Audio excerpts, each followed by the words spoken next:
Hey soccer friends, I just want to give a shout out to our partner, Team Player. They are changing the game on how you find the perfect soccer team for your player. Parents, this means no more endless social media scrolling to find information on teams. With Team Player, everything you need to know is just a few clicks away. It's simple, straightforward, and lets you find the best coach and team for your player without any of the usual headaches.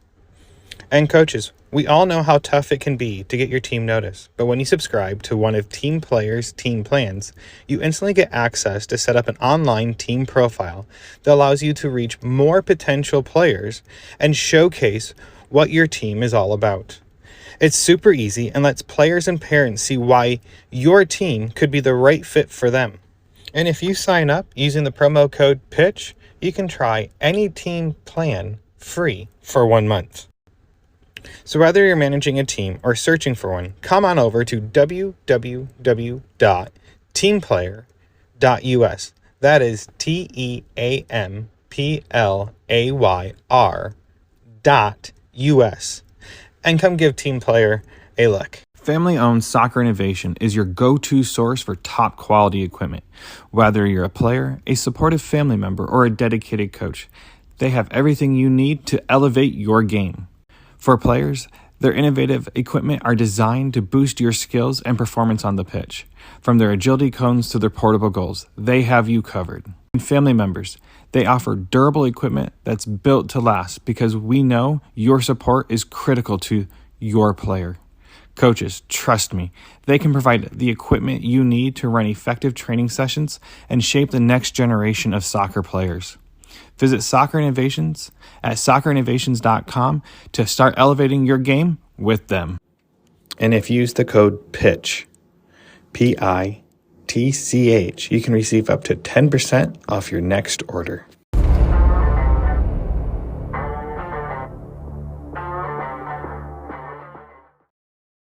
Hello and welcome back to Chat by the Pitch. This is Ian Babcock, your host. This week I have part two with Coach Anthony, Coach Fierro, and Coach Hugo. They share their experiences with the academy side, starting a football club and merging with Solar Soccer Club, and why they did it and why it's important, the move they made, how they're running their section of solar in Colleyville. I think if you guys will sit down and listen to this next episode and excuse the abruptly ending of the last episode to join to this episode, I hope you guys enjoy it. So let's start this chat and head to the pitch.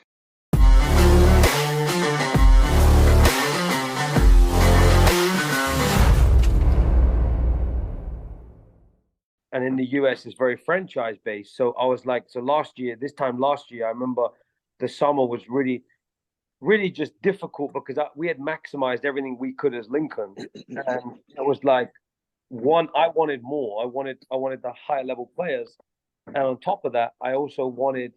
I always thought, why did like, it could be any coach, a Solar coach, an FC Dallas coach, Texas, whatever. So why do they have access to the better players when I know our training is better than them? So, and I know our culture and I know our education is better than them, yet they still have access to the higher level players. Why? So then I looked at the why, and the why was they had ECNL, they had all these things. So I said, you know what, like we've got to get in there, because I was tired of going to trainings with kids who didn't have the level to execute things that I wanted. So basically I spoke to the guys and said, hey, let's go to ECNL. And we basically, Solar kind of given me just the RL NTX platform that I can manage myself. So I have autonomy over a platform for RL NTX boys and the pre-ECNLs of boys. So I basically said, let me have all this in Colleyville. That way I can put all these teams in there, which was like the 8 teams from U19 all the way to U11. They just give me all the autonomy over a whole platform, what I wanted to do.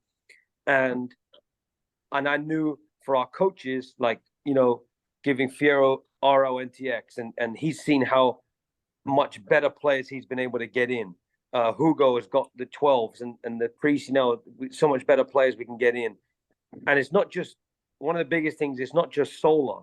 It's also like we still, have to grind. So we still have the same workmanship, but it helps when you have the platform. And now I don't have to, which I never did, but I don't have to lie to people and say, hey, if you come with me, I can give you this and this and this. Whereas now I can truly give a player every single platform. So if they get too good for Hugo's 12, the first thing I'm going to be saying to them is, okay, are you ready for the ECNL Academy? Are you ready for this? Are you ready for this? And I can then talk, and now within the network of Solar, hey, I've got a guy that's way too good for Hugo's team, for Fierro's team, for my team. We need to move him to the next level. Now we can move him because we're all in the same club. So that was why we did it. And then basically how Lincoln Football Academy worked and all that was Lincoln Football Academy basically became a third-party company that we basically just do training through Lincoln Football Academy still. And the reason why we keep Lincoln Football Academy is because that was our identity as a club. So I didn't want to give that up. So when I spoke to Adrian and made all this happen, Adrian Solka runs Solar. I basically told him, I was like, I want to keep Lincoln Football Academy because that's also the identity that our coaches represent with. So, and he was like, honestly, you can have that. So given the autonomy of that, along with having Lincoln Football Academy, for me, that checked all the boxes for myself to say, you know what, this is, I want to move forward. And then we moved forward. And I know we had pushback from Hugo, gave a lot of pushback on why we should go to Solar because Lincoln is this and this. So, which I appreciated because that was part of my success was the coaches were so passionate about what Lincoln represented. So that was a great success for me. But I also knew that when Hugo got access to the higher levels and ECNL and all this, in the long term, he would also see why it's beneficial. But we also didn't give up Lincoln Football Academy and we still keep it. And that's why now we kind of, I would say we have the best of both worlds. But what was a really important point that Fierro made was it's easy to get there, but it's hard to maintain.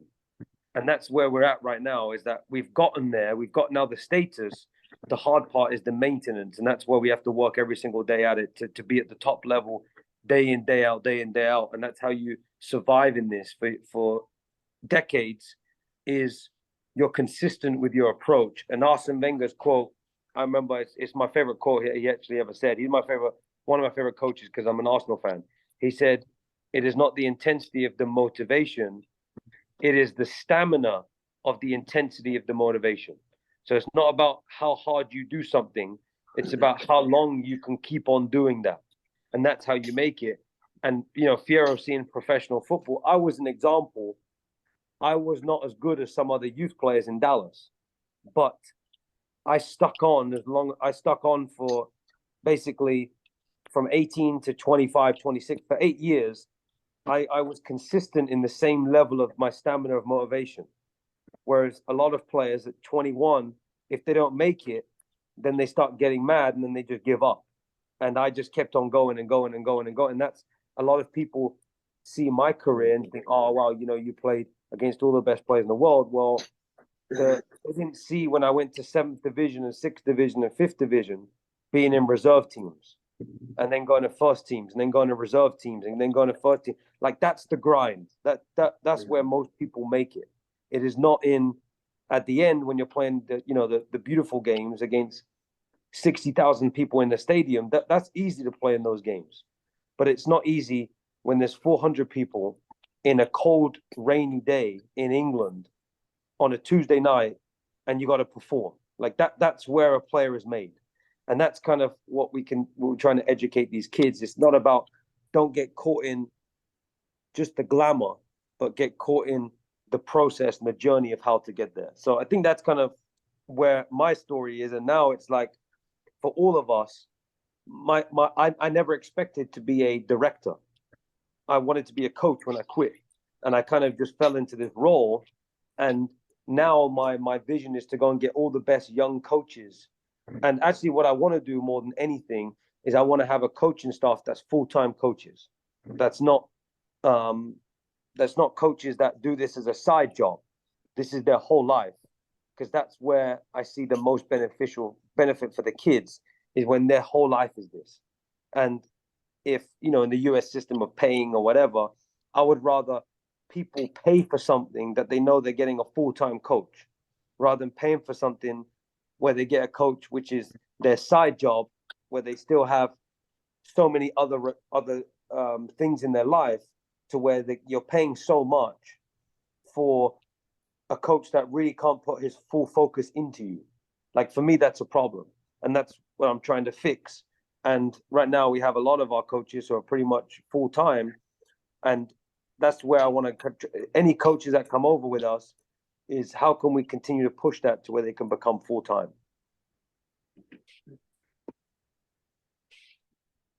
That's, I mean, that's a huge, here in the United States, that's a huge hurdle to get over. I know that most of the conversations I have, unless you're at the higher up levels, a director or something with a club, it's very hard to have it to be your full-time job. You have a second job or a first time full-time job, and you have one or two teams that you coach, and it's nearly Right. impossible for most clubs unless you're at the higher levels within the club. And FC Dallas is one of the few, but they're the MLS team. And that's one of the benefits of what ahead. our kind of with Solar and Lincoln is that we can, the way I've tried to create this is that coaches can get pay from both sides. So now when we go to, if you take, you know, 2 teams or 3 teams, whatever, and you work within Lincoln, you know, you can, there's no reason. Now, I mean, everybody has freedom to do whatever they want, right? But there's no reason why they have to go and get another job, because my goal is that there's enough there for them to be able to live full time from this, and over time, and you know, the coaches, and I don't want to, and maybe we don't have to talk about finance when you put it out, but it's just a matter of just within us, and why the reason why behind this is, at the end of the day, we all have to pay rent, we have to do this, we have to do, like, we all have costs in our life. And the way we can do this through Lincoln and through Solar, a coach like someone like Hugo and Fierro who work for both of them, then, and myself that works for both of them, we can now get closer to living full time, to where we don't have to go and get a side job working at a restaurant or becoming a teacher. And you know, the next stage for me is going to be, how can we then create benefits and this and that. So it is a process, but I think, you know, Hugo and Fierro seen it from the beginning, and you know, someone like Augustine who's been there from the beginning, they've seen where we were 3 years ago to now, and the improvement that we're making, and that's how I'm just going to always continually try to push the needle towards where coaches, because I always prepare for what happens if one of our coaches gets in a better opportunity. Well, we want to give something to another coach who comes in and can live full time from this. That's where my mind is trying to go. And that's a huge goal. I mean, it says a lot about what you're trying to develop. I think a lot of clubs who I've talked to, where that's the higher ups in the clubs, would love for their coaches to be full-time staff where they could focus directly on the kids. But the issue is, I think Wilco, I go back to him because he pointed it out to me with Dutch FC. He says, soccer here is not a community sport. We drive to MoneyGram to go play our games. We don't have our local football stadium, so to speak. The high schools have them, but our community does not have a local football field where you would have Lincoln FC being the team and the community pitches in. You guys, and you don't have the camaraderie of the community coming in to watch the kids play, just because it's a game on. It's, everyone has their own walls up and their own lives doing something else that does not evolve around football. And that culture has to change here for that to happen. So I give you a lot of respect for trying to get there. But that's not going to happen. No, it's finding other avenues to make it happen. Exactly. And I think as time goes on, we will get more soccer being watched, football, whatever you want to call it, being watched here in the States, because people are actually enjoying it more than American football or baseball or hockey. I mean, soccer just replaced the NHL to be the number 4th watched sport in the United States last year. And I don't think people realize how much that is changing on a very fast rate. And part of Yeah. it is the influx of people coming from other countries to the United States. But look at North Texas, cricket is growing drastically here, and they just introduced a cricket league nationwide. So if that tells you anything, how much sports are changing in the United States, maybe we'll see the Coliseums built to soccer versus American football. Okay, let's switch paths a little bit and jump to you guys with solar. You guys are located where in Colleyville, roughly? I know the address, but so the listeners can hear it. We're it's on 26 and Brown Trail. Awesome. And I know you guys have been there for a little bit of time. So you talked about leagues earlier. What leagues exactly do you guys all play in with solar and within your location? So we have ECRL, ECNL, RL, NTX, and we are the Solar Red platform. So within our Red platform, this year we have 05s, 07s, 08s, and 09s. And then we have the new ECNL, NPL, NTX team. We have our 2010s in there. So our 10s are in that one. We have no 2011 team. And then our 2012s, they play pre-ECNL, and they are I think they're the silver team. And then the 2012s play, we have another 2012 team, which is RPL. And then the 13s is on the 2013, their pre-ECNL gold platform. And then we have a 2013 RPL. And then we have a 2014 RPL, 2015 RPL. That's all boys. And then we have girls 2012 and 2012, 2013 mixed. Those girls kind of share rosters. And then we're trying to build some more girls teams. But that's the teams we have currently playing. That's awesome. So will you guys be able to go jump into the ECNL side, or is this the pathway for your players, is to go from the RL North Texas side and move into the another solar team, or will you guys be able to hang on to your teams, build them, and move them? So there's on the pathway, the biggest way is so RL and RL NTX. There's actually we're finding that a lot of the RL teams, because RL is technically the 2nd division and RL NTX is the 3rd division, but a lot of RL players are actually wanting to start come and play RL NTX because it's local. So the RL is a travel league, and if you finish in the top 2 places of RL and you finish in the top 2 places of RL NTX, you lead to the same national championships. So it's all RL as one whole, but there's some markets in the US, they've made a local RL league. So RL NTX is one where there's so much demand for so many good players that they basically just made another RL NTX league. So for our pathway for our players is if you're an RL NTX, let's say you got an 09 RL NTX player and he wants to go to the next level and he's at the level for that, we could move him to the ECNL 09 team, or we could move him to the RL 09 team. And then it would just be based on, does the parent want to travel? Do they want to go into that travel league? And ECNL, do they want to go into an ECNL league?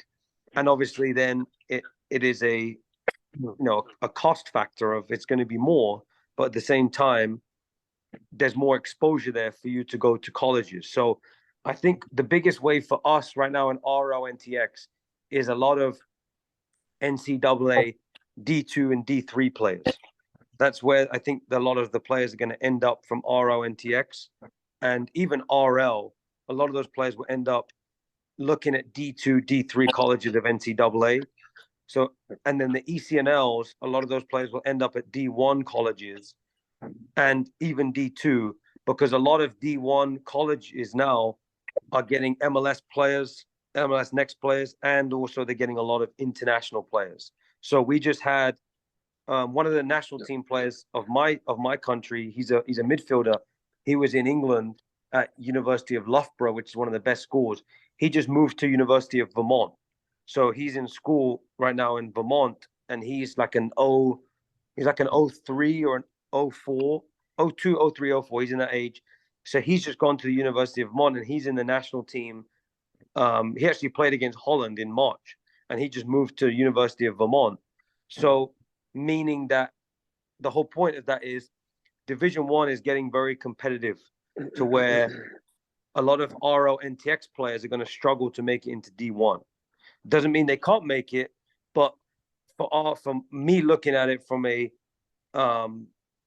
how do we get these players into college from like Fierro's U19 teams? A lot of them are looking at D2, D3 schools. And if you do go to a D1, then you might be redshirted. And if you're not redshirted, then how are you getting in there? We got to be really creative, because D1s now are starting to look at only ECNL, only MLS Next, and then only international. That's how a lot of these D1 rosters are made up of. So our kind of role in the community for these players is, how can we help you get D2, D3 looks? Maybe NAIA. And if you do get in D1, that's going to be probably 5 to 10% of RL players will go to D1 schools. The rest of them are going to go D2, D3, and NAIA. And then there'll be the few off people that make it to the top levels or just go straight professional, which sometimes happens.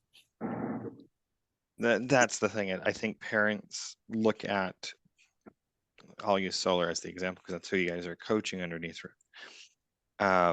is the pathways. Every club has a different pathway, and you just laid it out very clearly, like what levels, what club coaches are looking, or colleges are looking at each level, which is huge, because I feel like most parents see, and players have a certain expectation going into playing soccer. Like, I'm not going to play soccer in college. Well, you're competing with 30,000 kids every year for I don't know how many spots, 40,000 kids just in the United States, doesn't include international. And a lot of kids. There's a lot of players who come to us who come from teams who are competitive too, but parents come up to me, tell me that, the club was good when they were young, and then they get to a certain age where the clubs don't provide that next step, that what's the development of the player, right? So they get to 11 years old, 12 years old, and then 13 years old, they're like, okay, what's next? The clubs don't provide them that path. A lot of clubs don't provide them that path, and I think Anthony and the whole organization here, with the coaches, we've been doing good in terms of connecting every coach with that mentality, because in our club, we don't keep the same coach from going from one team to the other team to the other team to the other team. We like if one player is playing with Hugo this year, next year that player is gonna have a different coach, because Hugo is only the coach for that team, right? And then this player, the next year is gonna have a different coach. The next year he's gonna have a different coach, and the next year he's gonna have a different coach, right? So every time we have a 2-year process. It's a 2-year process. So every 2 years we'll make the move. Yep. Yeah. But you're on the right pathway. Yep. So for me, that's one of the easiest ways for me to talk to players and recruit them, because there's not a lot of that environment here in Dallas, right? There's a couple clubs that they do provide that. For example, Dallas Texans, FC Dallas, there's a big business over there. And Solar, right? Solar, and then there's a couple of other clubs that are looking to provide that pathway for the players, right? And Anthony has done a very great job in connecting the club to Solar in a way of, if we have players that are too good for us, there's a pathway for them, right? You come to us. For example, we had some players that went and try out for MLS Next teams and ECNL teams that didn't make it. Okay, well, they come to us and play with us. We tell them, okay, you prove yourself here, and then we put the word for you to go and try out for the solar ECNL or solar RL, right?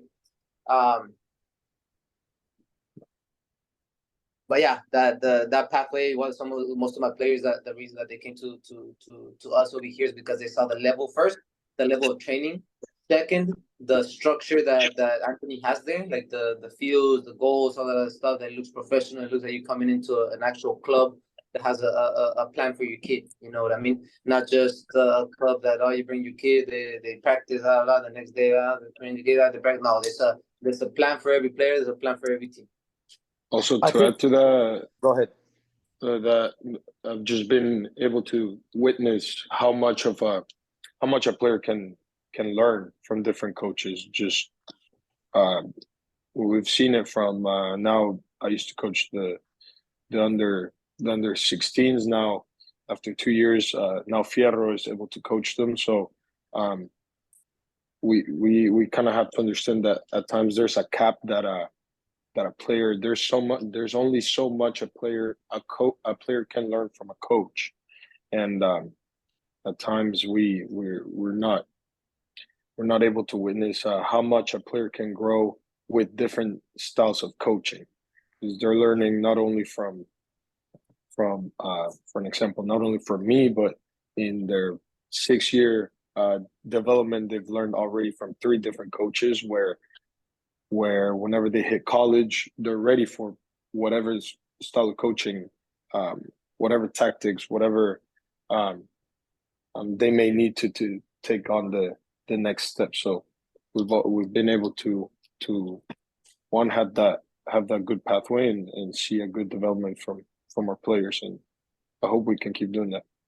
I think the biggest thing on the pathway is a lot of clubs hide behind what the pathway looks like, because one, they don't I don't even think they know themselves, for one. 2, it's, oh my gosh, people are paying me so much money, I don't want to reveal to them what this actually is. Like, there's a lot of that crap that goes on. So myself, I just take it head on and say, this is what you're most likely going to end up following this teams. So if you go in this team, this is probably the colleges you're going to be looking at. Now, you may go home and you may say, this guy's an idiot for telling me, and I might not like it. But Julio, my national team coach, also told me as well. He says, I didn't write the laws of the game of soccer. I just play within the laws because that's what the laws give me. So in here, I didn't write what the college recruiting process looks like. So I just tell you what it is. And the way a player, if for instance, use a player that's 14 years old that's playing with RL NTX, if he and his parents say, no, well, I want to be in D1, well, you know what you have to do. You have to go to the ECNL team. And if but I want to get higher and higher. Okay, well, you know what you have to do. And the only way a player can do that is by proving inside the field, being the best player they can be. Like, that's the only way. That's the laws of soccer. And like, for me, parent influence, I don't care how rich you are, I don't care how good you look, like, you are not going to influence me from a parent standpoint. Now, I'm going to be honest with you, and I'll tell you, and also I will hear your comments and hear your feedback and take that in and say, how can we improve? But the problem with a lot of the US system is that because it's a pay-to-play system, they get influenced by parents. So I tell a lot of parents, your money doesn't move me. Now, I hear your concerns, and they may be valid, and I may process them, but just because you come up to me, don't think that I'm going to then open doors for you later because you have a burden on me. Like that, and I think it's really important for us to be clear with parents. And there's some parents that hate me for that, but then there's a lot of parents that really respect me for that, because I just tell them straight up what it is. And if your kid wants to go and play in Division I college, you need to be better than any of my teams in Colleyville, because my teams, the path doesn't lead you for that. The path leads you for D2, D3. So if you want to be better than that, come in my teams, and we're going to give you the same as everybody else. We're going to give you great development. If you want to get to a point where if you're too good for Fierro's team, as much as Fierro would love you to be in his team, he may say, you know what, man, this guy's just freaking way too good. Like, we got to move him up, and you're going to get seen anyway. and you're going to move up, and there you have potential to go to Division 1. And I believe this year there'll be a few of Fierro's players that make D1, because there are some players who will make D1, but in his U19 team. But that's the pathway that I don't hide behind. I just tell parents straight up, and I embrace it. And if they don't like it, well, that's the laws that are written, and that's the way it works here. So will you guys be able to shift to the higher level teams eventually within your little group here in Colleyville, or will you guys be, this is your pathway for your organization right now? What do you mean?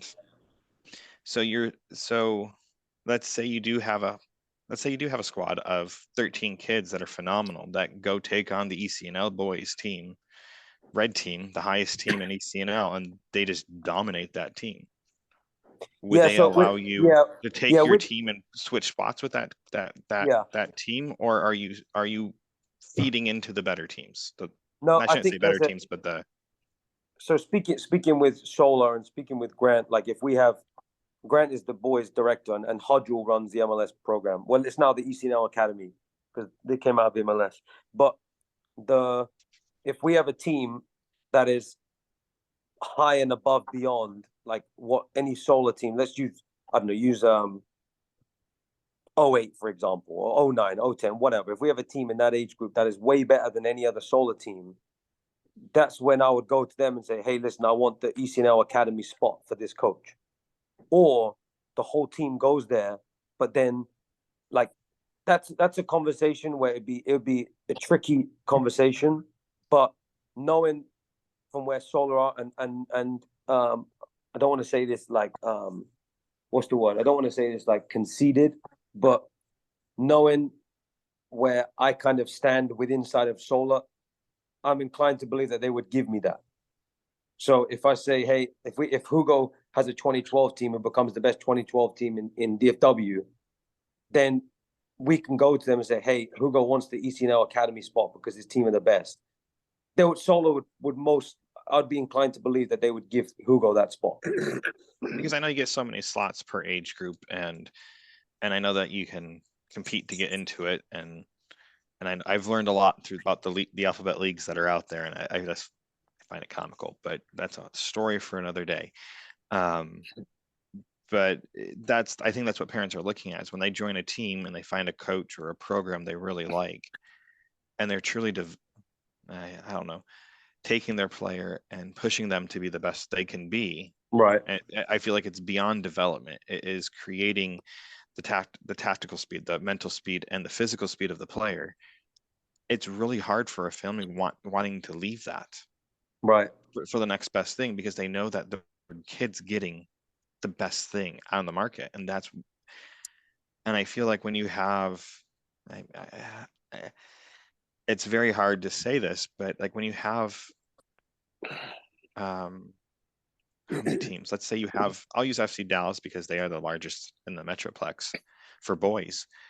When you have 8 teams, 9 teams for the 2014 or 2013 or 2012 age groups, the farther away you get from the top team, the quality of coaches go down, and sometimes coaches won't release players to the next level.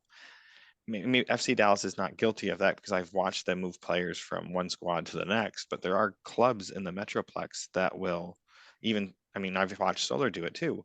They'll move players from squad A and move them to squad Z because they're performing at that high enough level to go beyond where they're at. But I think families also want to see their player develop with a coach long term, because I feel you guys may switch every 2 years, but you guys do all collaborate quite a bit. And this is where as a parent myself, I think philosophy gets lost. You guys have your own philosophy in Colleyville. You can see it. You guys all communicate. You guys all coach different styles, but the message that you guys are coaching is identical. So I think the biggest thing in that's what's missing. In that sense is like, so I work 2 days a week with the ECNL girls of Solar, and I work 2 days a week with our groups in Colleyville. So Monday, Wednesday I do the girls, Tuesday, Thursday, I do the our groups. Like, so obviously I have the 13s, and then I just help with all the other teams. So Monday, Wednesday, when I go to the ECNL girls program, so they have 7 teams there.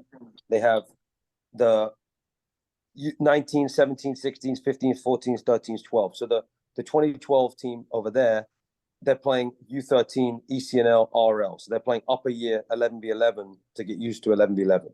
So those 7 teams are treated, and they're the number one. I think they're now number 2 because Slammers might have won, but they're number 1 girls team in the girls club in the whole nation of ECNL. Like they're amazing, the girls. But they have a culture they're built. There's 7 of us coaches who've created a culture for the girls. So our group in Colleyville is the same, to where we have 7 coaches, but now we have 13, 14 teams. But over there they have 3 coaches who are head coaches. The rest of us are assistants.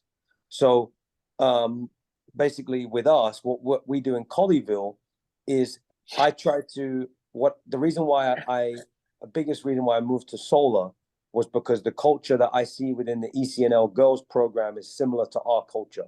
So I work within 2 different cultures. So I work with Monday, Wednesday in one culture with the girls, and Tuesday, Thursday with our culture with the boys. But they're very similar the way we run. And I, quite frankly, like, I have no idea what else other people do in Solar. Solar have 221 teams. I only work with 7 teams plus our 13. I work with 20 teams. So the other 200 teams, I have no idea what they do.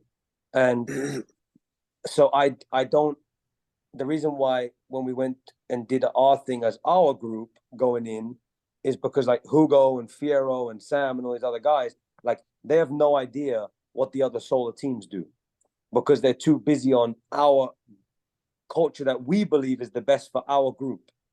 So it's not to say that the other Solar teams and other Solar teams are obviously doing a great job, but it's unfair for me to speak about that because I don't know what's going on. So Right. does that make sense? You can only talk about the area that you're the director of, and that's what I'm getting at. And that's the hard part. I told you from day one, you don't chase the coach. You don't chase the club or the badge. You chase the coach at this age, because at the end of the day, that was the best advice I was given. It's if you want your player to develop, you have to find the right coach that speaks to your player. Some kids react well to a coach that's very harsh. Some coaches needs more of a hands-off, white glove type approach to the player. And eventually the popcorn kernel will pop and they will be successful underneath a different style of coaching. But what you guys have going on there, it seems you guys have all the different types of coaching styles, Right. personalities, and kids get exposed to it. And it's not always, what am I looking? I can use you, Anthony, because I've watched, and Hugo, both. When you guys get mad at the kids, like I don't think you're getting mad. You get frustrated. Then 30 seconds later, you turn around and make a joke with the boys, and everyone's laughing again and having a good time. It's like you want the message to get across, but at the same time, like I guess relating it to being a parent, you don't get mad really at your kids. You get frustrated. Because you want them to do a certain thing a certain way. And you can see that as coaches with these boys that I've watched you guys coach now. It's like you're not mad, you're frustrated, you're flustered, and you want them to understand what you're trying to say. And sometimes, even as a parent, like they don't get it. No, you can say it in yeah. 15 different ways, but you can have Coach Hugo come over or Coach Fierro come over and talk to the boys, and all of a sudden it just clicks. It's just a different way of wording something. I think that's what you guys have there in Colleyville. That's so important that I think that I always called it, you guys are a club within a club of Solar. That's how I've described it. That's how I've interpreted it personally. And you can correct me if I'm wrong, but what you guys are doing there in Colleyville is very unique. If one of you guys aren't there, almost any of you guys can come in and cover the practice, because what you guys are training at the U19 may be very similar to the U13. And I think that's impressive, because you guys can say, this is what we're covering, and you guys all know what you're talking about. And I think part of that is because you guys were able to take your Lincoln FC and bring it in under the umbrella. But as a parent, that's critical, because that means when I use Anthony, you're a prime example of this for me. It's when you go on your national call-up duty, you have a coach that can come in that says, okay, here are my players. You probably will give them the player profile that they are and say, good luck with them. This is what I would do.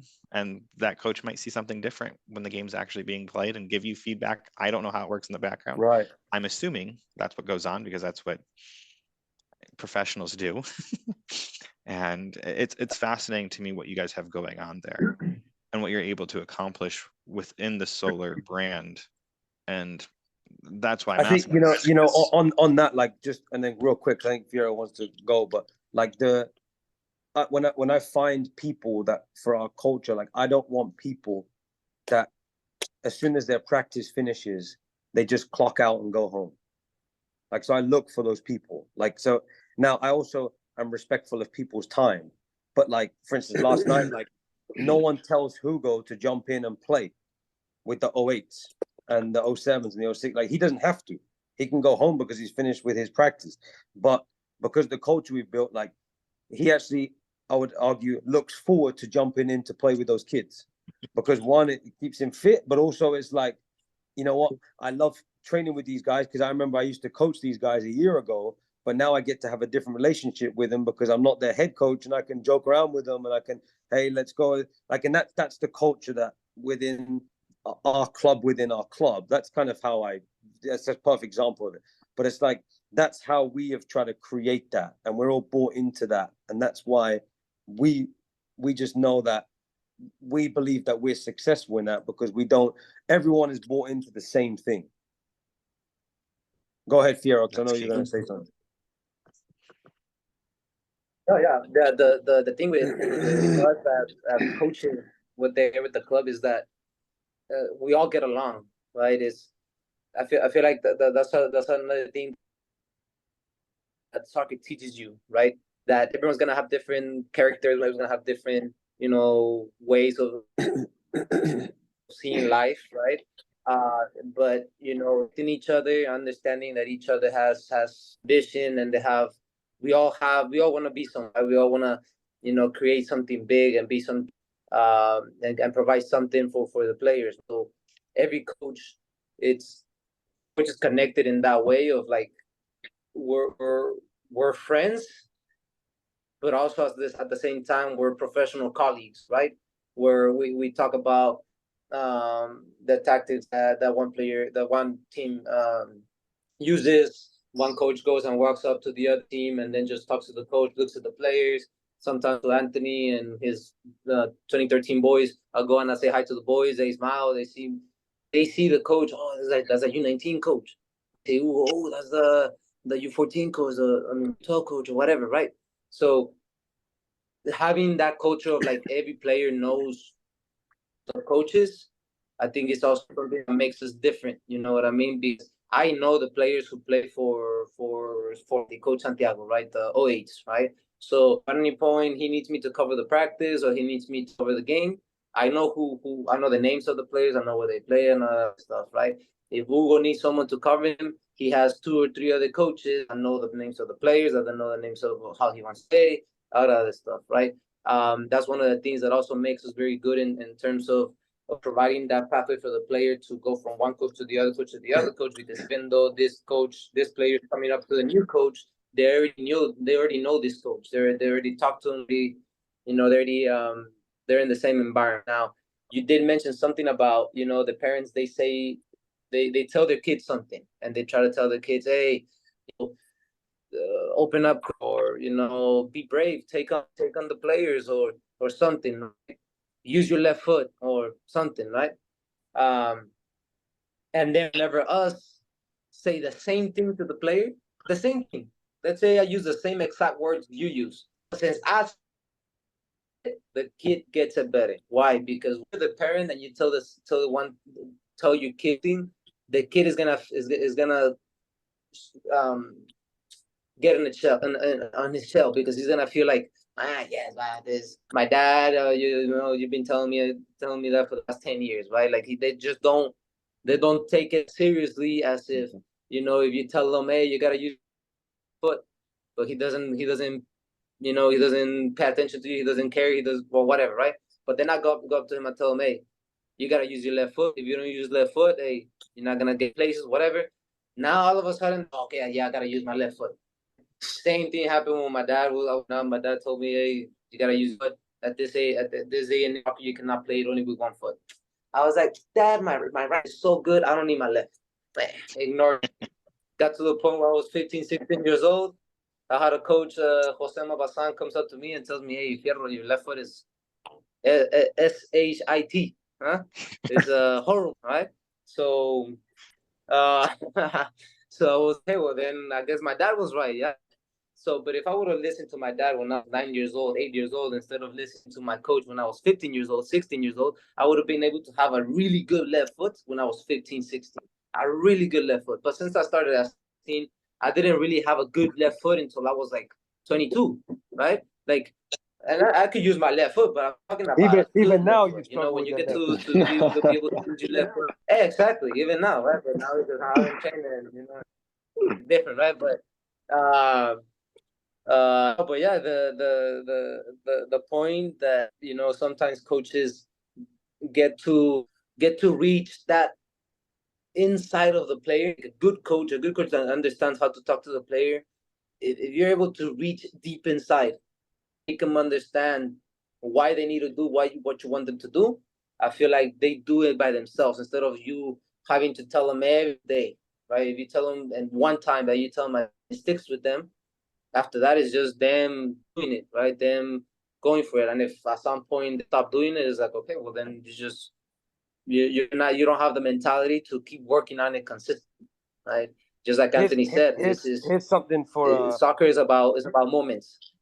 I Yes. think that the biggest thing that I could give parents advice, okay, and a parent told me this maybe a couple years ago.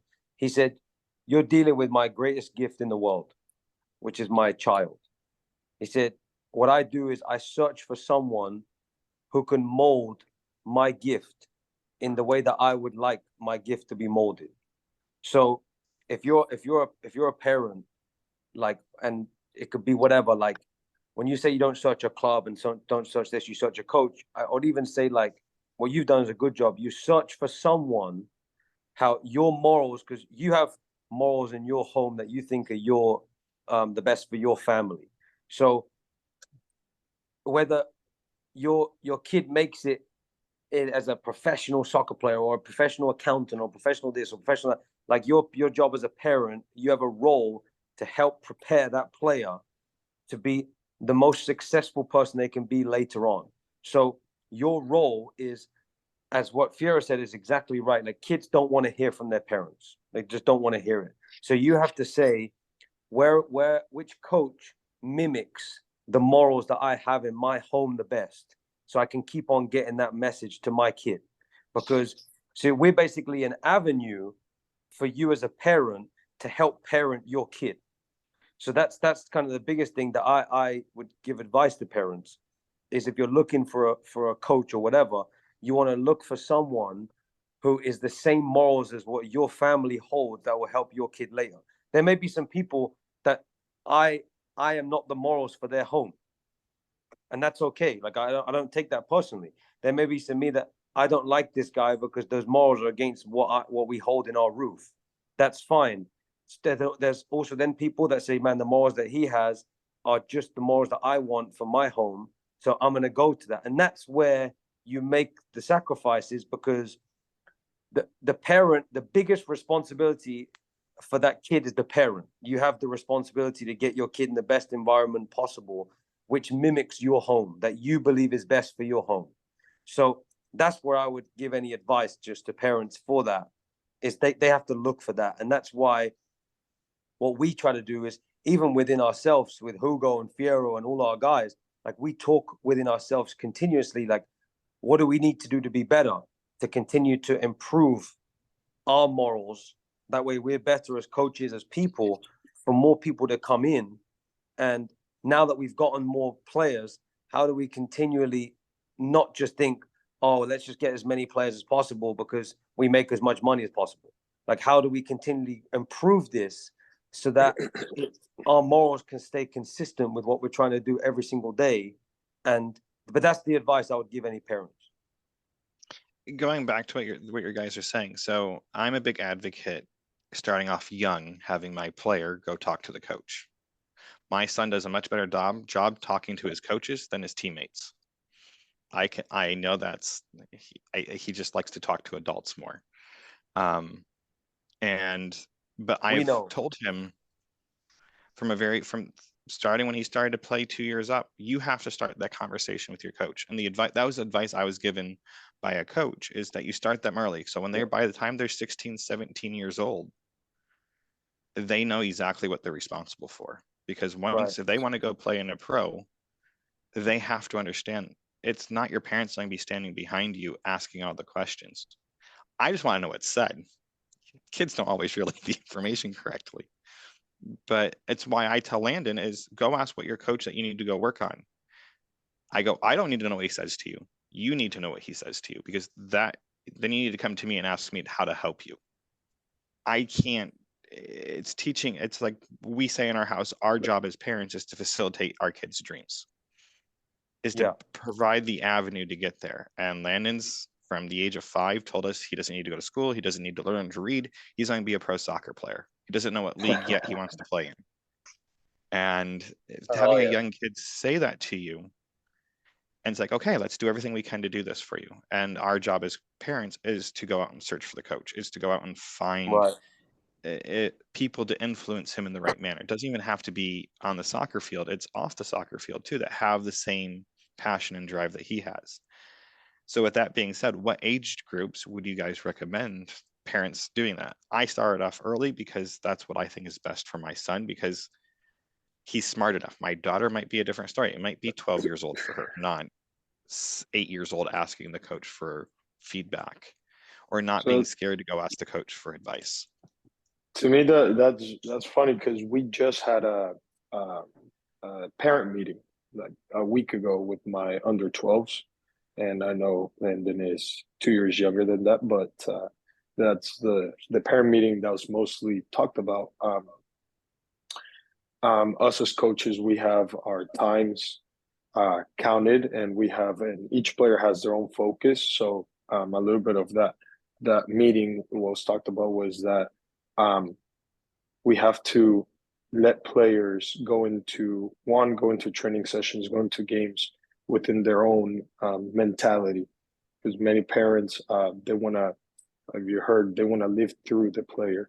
So and also they want to help the player a bit too much, to where I've noticed that it's just at the end of the day, you don't help the player. You're actually not helping him at all. You're not helping him grow.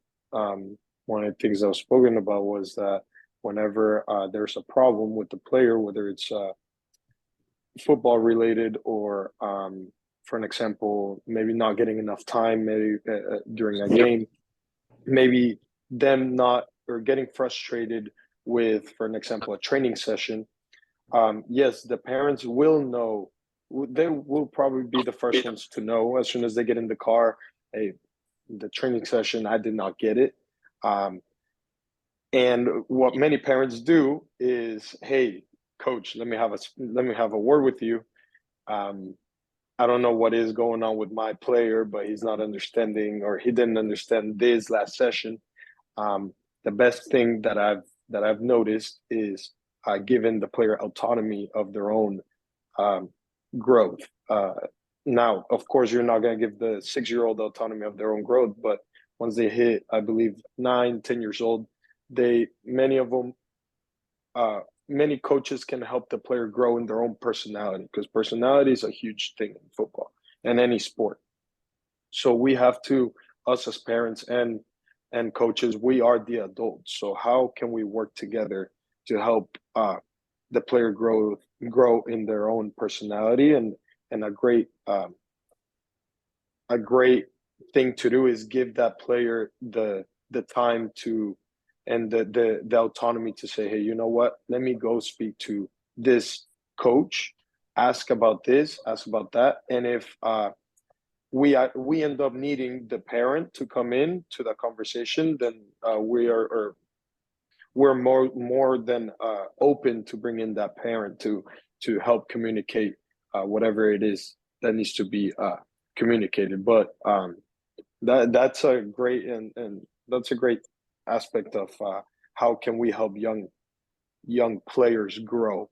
And it's not only in technical, it's also in we help them grow in their mind and their personality, and those are skills that's going to help them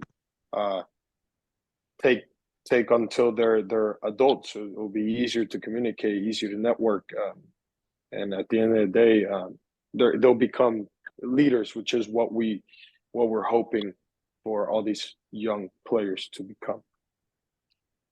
You mentioned parents not helping. So when Lennon was younger, I'd make him cry as a parent, which is not good. Gets in the car, you ridicule what he did wrong, what he did great.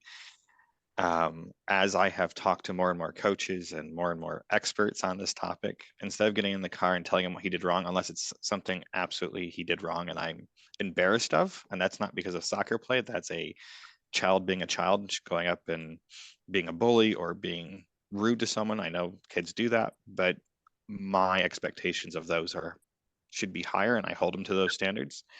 But I set goals for Landon.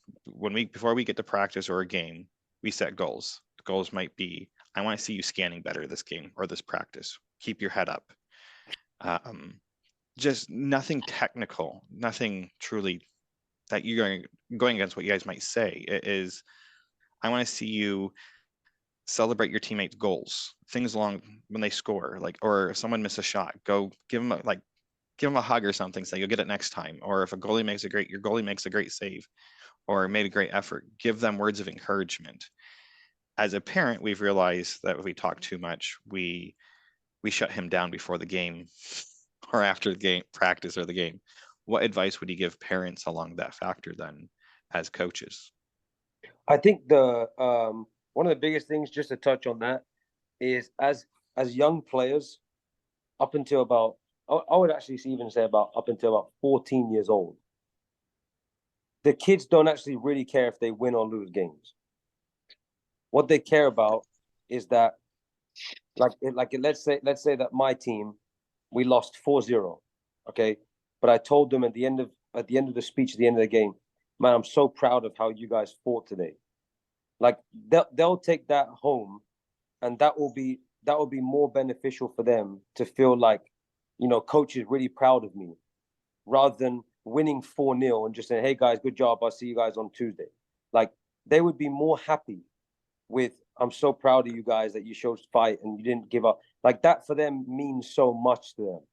So once they hit about 15, 16, 17, like Fierro will know more of the older ages, they start caring more about results more, because they have more pressure that they want to do well, because they want to be seen in a good team, because then colleges start looking at them and they don't want to see that you're losing every time. You have ego in high school that you want to be winning, and like those things start coming into more of it. But up until about 14, That ego. I would say, like, as if you're a parent, don't use results as the guide. Like, if your kid, let's say he played, I don't know, say he's 11 years old and he played a really bad game. Like, just say, hey man, I'm actually really proud of you that you got back and tracked on that play. Like, man, that was so good that you tracked back on that play. Because then he's going to remember, my coach is proud of me and my parents proud of me.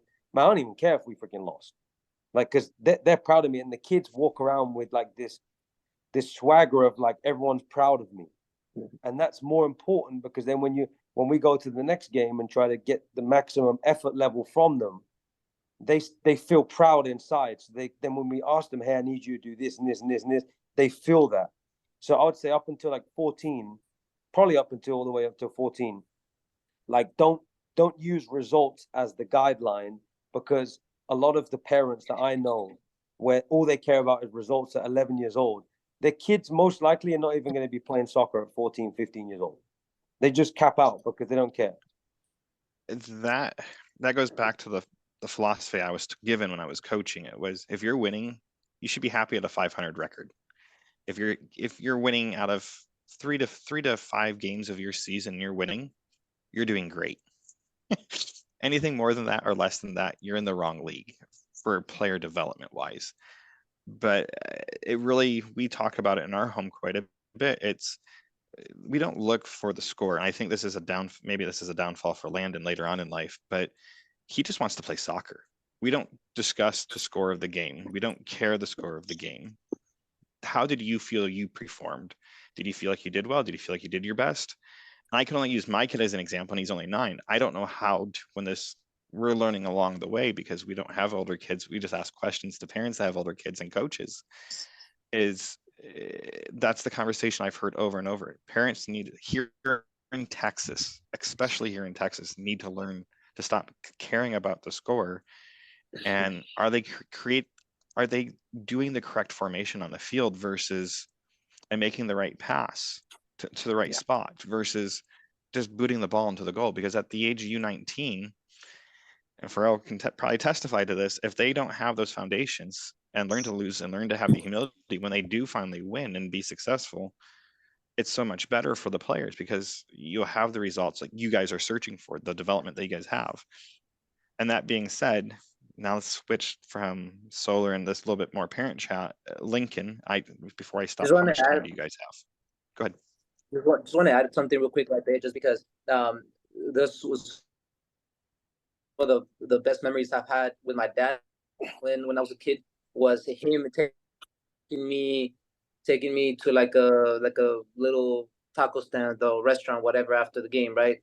And sitting down at the table, we would just, go over certain stuff, right? But the first thing that he would do is that before the games, he wouldn't tell me what I needed to do. He didn't tell me, I need you to do this, I want you to do this, or I want you to do that. The only thing that he would tell me to do is be brave. He just told me that, be brave, right? And right before the game, I will be about to start the game, and he would scream at me, how are we gonna play? And I would tell him, brave, right? That for me took away any of I need to do this, I need to do that. No, I just gotta be brave. Whatever I do, if I go on a tackle, okay, let's go in there, let's win that ball with braveness. You want to go score? Okay, go in there and go and do it. You know what I mean? Go and play, go and compete, go this and that. So that allowed me to not feel pressure when I was a kid, right? I honestly, every game that I had was pure love for the game, no pressure. It was just go in there and then just compete, right? After the games, he would sit down with me, and the first thing he would say, going over the plays that I did good. I remember you did the movement right there. You went inside, the pass, blah, blah. And he would and he went over all the things that I did, right? And then at the end, he was, but now, can you do this better? Can you maybe right here? Maybe next time, instead of doing this, maybe do that, right? Let's go watch some games right now. Let's go watch Puma against America. Let's go watch Chivas against Cruz Azul.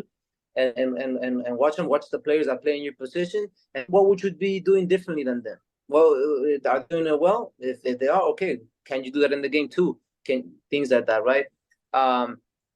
So just to that point of like a kid is very delicate in terms of his confidence, right? You can destroy a kid's confidence really easily.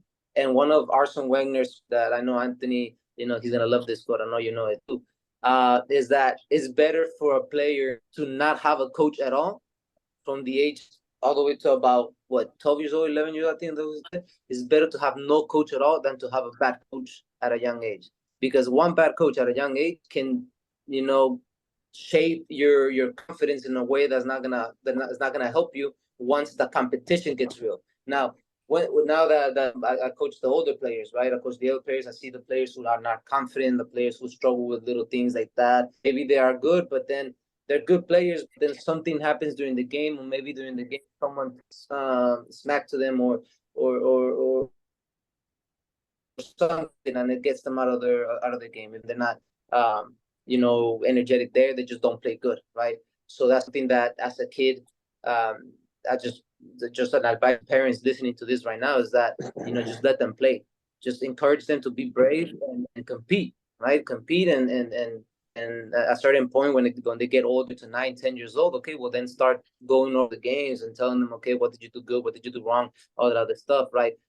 Whenever a player comes up to me and tells me that what can I do better, And usually the players who come up to me, they're 15, 16, 17 years old, right? What can I do better, right? That question for me is a question that sometimes is really like there's a fine line where you don't want to cross that line in terms of you don't want to be asking your coach every month, every week, hey, what can I do better? Okay, ask him once, what can I do better? Well, what can I improve? The coach is gonna tell you what you need to improve, right? And then maybe a couple months from that point, maybe 2 months, 3 months, right? Allow yourself time to grow. Go up to him again and tell him, hey, doing well, or should I be something different, right? If the coach needs to tell you something, he's gonna tell you. You don't gotta go ask him, right? He's gonna go up, hey, you're doing this wrong, you're doing this right. But of course, come up to them, tell what's something that I can be doing. Now, the thing that bothers me the most, that when a player asks me what they do, and then you tell them what they need to do, but then they don't do anything about it, right? They don't train whenever to me and tell me what can I do better. Well, you gotta get a better first touch. You gotta get a better first touch. You gotta get a better turn when you have the ball. Can you look up? Can you check your shoulders? Right? But then months go by or weeks go by, months, and they don't do it. They don't improve it. They don't work on it. I don't see them developing that skill. So they come again a few weeks later, a few months later, the same question. So I'm like, okay, well, you're gonna ask a question, do something about it when I give you the answer, right? Just want to add that little bit of information real quick. No, I like what you said. Your dad said be brave. For me, like, I think every parent's different. Like when Lennon was younger, you're talking 5, 6 years old playing at Blue Skies. It's everyone on the team got paid $1 for a goal on his team. And like, no, we don't pay for goals, bud. We pay for assists. We pay for tackles. We'll give you 10 cents for every goal. I mean, he was the leading scorer on his team. So like at the end of the season, he had out of the 175 goals, he had almost 80 of them by himself. And like you get 10 cents a goal. I mean, they pay more than pro soccer already. Yeah? My dad would do that, and but I'm in like, training, not in games, but in training. Yeah. Yeah, it was 10 cents a goal, and an assist was worth a quarter. But as a parent, that motivated him. He didn't even care if he got the money at the end of the game. He just wanted to know how much he made. We realize this. It's like that's why we set goals from. I think every parent has to understand what motivates their players. Our son is motivated by goals. My daughter, on the other hand, we joke she'll either be a prison gang leader or a CEO of a company. We don't know which one yet. But that's the thing. You have to know what motivates your player, and parents have to be realistic with that. And I think I've been very fortunate because we've had coaches make us parents be humbled, and then we've had our player be humbled. And I think that's what's missing is that's like you said, like maybe the kid doesn't need to go up every week. I do it because I want Lennon to learn to feel comfortable talking to his coach. Or I've watched Lennon go up and ask. The big kids, the little kids. Right. Yeah. But I'm just saying, like even like you said, if they don't work on it, they have to. You hit it on the head. If they aren't improving in that time frame or a week, they are missing the point of that conversation. And I always ask Landon, what did he say? And I go, and I will ask, before you ask him again, you need to make sure that you've done that, what he's asked. I know that the other night I asked Coach Hugo to explain something to Landon because I'm watching him doing this time and time again, being beat. But I know Landon's smart enough. You explain it to him, he can apply it. But I know my player and I know what he's capable of. And that's the difference between a lot of parents is that they think their kid's this great baller. And I'm like, I need to find a kid where my player is the in-between baller, where he's not the worst and he's not the best. He's in the middle. And it takes time finding a team where he fits that and the coach fits that style. But I know that my son has a lot to work on. And there's moments of being prideful of my son. And there's moments of being like, no, you need to get knocked down a few pegs and really be shown who you are.